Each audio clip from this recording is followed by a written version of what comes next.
Mga kumpanya ng langis pumayag ng utay-utayin ang dagdag presyo sa petrolyo ayon sa Department of Energy. Department of Energy nagbabala laban sa profiteering at hoarding ng mga produktong petrolyo. Kahandaan ng pamahalaan ng Pilipinas sa epekto ng digmaan sa Middle East. Tinatalakay sa Senado ngayong araw.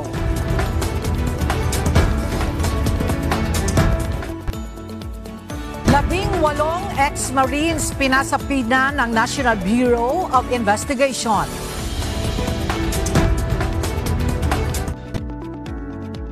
Bail hearing para sa malversation case ni dating Senador Ramon Bong Revilla Jr. at iba pa sisimulan na sa April 6.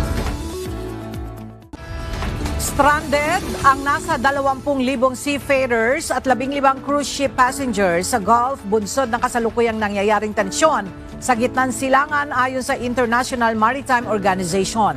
Nagdulot ng matinding panganib ang naturang labanan sa mga pangunahing daanan ng mga barko gaya sa Strait of Hormuz. Kung kaya't idineklara ito ng maritime sector na warlike operations area. Marami ng mga barko ang nadamay sa mga pag-atake kung saan 2 ang nasawi at 7 ang mga nasugatan. Dahil dito, ipinahinto na muna ng mga shipping companies ang pagpapadaan ng kanilang mga barko sa naturang lugar na nagdulot naman ng pagka-stranded ng mga nasa daan-daang mga vessels, pagkaantala ng global oil supply at pagtaas ng presyo ng langis. Pinaigting pa ng Department of Energy o DOE ang kanilang pagbabantay sa kalakalan ng mga produktong petrolyo matapos na makatanggap ng sumbong hinggil sa posibleng hoarding o pag-iimbak ng langis ng higit sa kailangan. Gayon din ang profiteering o pagbebenta sa mas mataas na presyo ng petroleum products. Para sa kerosene at liquefied petroleum gas o LPG, ang hoarding at profiteering ay illegal na pagmamanipula ng presyo. Mayroon itong kaukulang parusa na multa at pagkakulong. Ayon sa DOE, nakipag-ugnayan na sila sa Department of the Interior and Local Government o DILG at Philippine National Police o PNP para sa agarang pag-aksyon laban sa mga lumalabag. Nagsumite na rin ang mga DOE Field Office sa Luzon at Mindanao ng inisyal na ulat.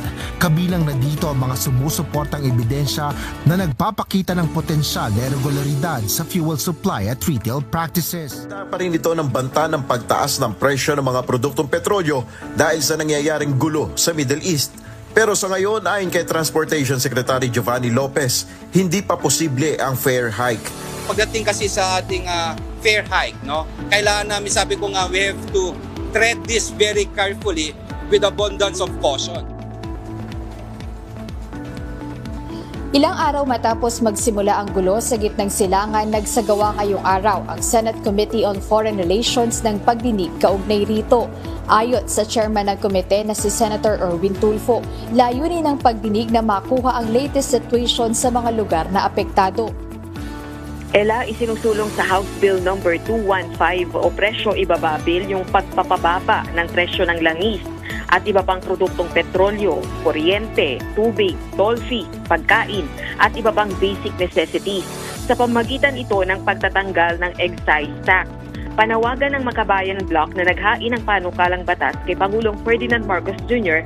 i-certify na ito as urgent. Binigyang diin ng Department of Labor and Employment o DOLE na hindi magiging sapilitan o mandatory sakaling ipatupad ang panukalang 4-day work week. Nauna nang sinabi ng Malacanang na isa sa mga alternatibong maaaring ikonsidera ng pamahalaan para makatipid sa konsumo ng langis at enerhiya ay ang pagbawas sa araw ng pasok sa trabaho. Para sa DOLE, hindi na bago ang ganitong work arrangement at bukas sila sa panukalang ito. Yes, ayon kay Pangulong Ferdinand Marcos Jr., tinututukan ng administrasyon ng skills training sa mga manggagawa at patuloy na job fair para maiugnay ang mga naghahanap ng trabaho sa mga employer. Ito ang kabilang sa binanggit ng Pangulo ng ilunsad ng trabaho at negosyo sa Pasay City kanina. Tiniyak ng Pangulo ang pagpapatupad ng mga programang tutulong sa paghahanap ng oportunidad at maging sa pagpapalago ng negosyo. Parehong pamantayan ang ginamit ng House Justice Panel sa pagtalakay sa mga reklamong impeachment laban kina Pangulong Ferdinand Marcos Jr. at Vice President Sara Duterte. Yan ang panindigan ni House Justice Committee Vice Chairperson at San Juan City Representative Bel Zamora. Naniniwala si Quezon City 4th District Representative Bong Sontay magkaiba ang ginawang pagtrato ng House Justice Panel sa mga reklamong impeachment laban sa Pangulo at Vice Presidente. Anya, may mga aligasyong nakabatay sa conclusions at mayroon ding hindi malinaw ang salaysay sa mga reklamo laban sa pinakamatataas na opisyal ng pamahalaan.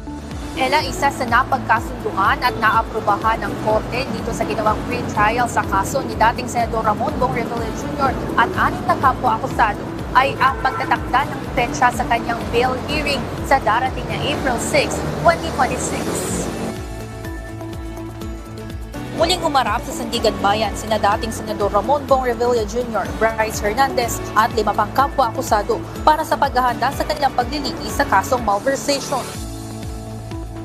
Ng tanghali aga ayon kay DPWH Secretary Vince Dizon, aabot ng 1.2 billion pesos ang kabuuang halaga ng magagastos upang maisaayos ang drainage system dito sa kahabaan ng Taft Avenue sa Maynila. Ito ay para naaga sa magkabilang lane ang pa-northbound at gayon din ang southbound. Ipinasabihan na o ipinatatawag na ng NBI ang 18 nagpakilalang dating miyembro ng Philippine Marine Corps na naglantad ng nangyayari umanong korupsyon sa bansa. Ayon sa NBI, bahagi ito ng proseso upang alamin ang personal knowledge at maging ang partisipasyon ng mga ito. Alinis ng Ombudsman na alamin ng NBI ang kanilang pagkakakilanlan at kredibilidad.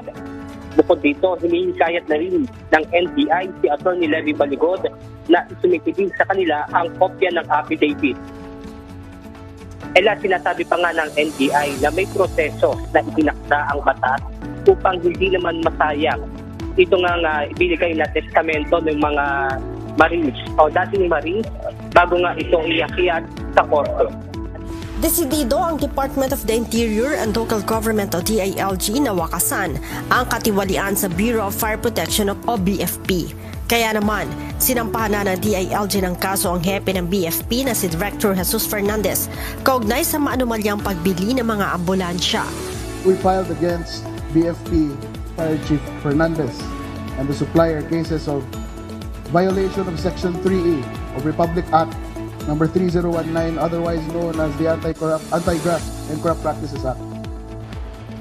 Magandang tanghali sa iyo, Ella. Naniniwala nga ang Department of the Interior and Local Government o DILG na maaaresto na sa lalong madaling panahon ang mga sangkot sa hazing sa Cavite na ikinamatay ng isang estudyante.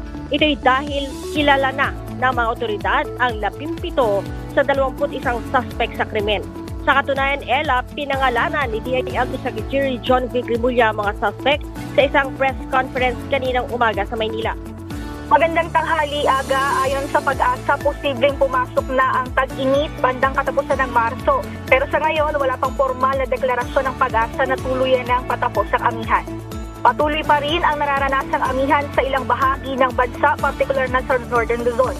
Ayon pa sa Pag-asa, hindi pa nakikitang mas higit na magiging matindi ang init ng panahon ngayong taon kumpara noong nakaraan. Sa kasalukuyan, weak La Nina o halos neutral na kondisyon lamang ang klima ang inaasahang mararamdaman ngayong 2026.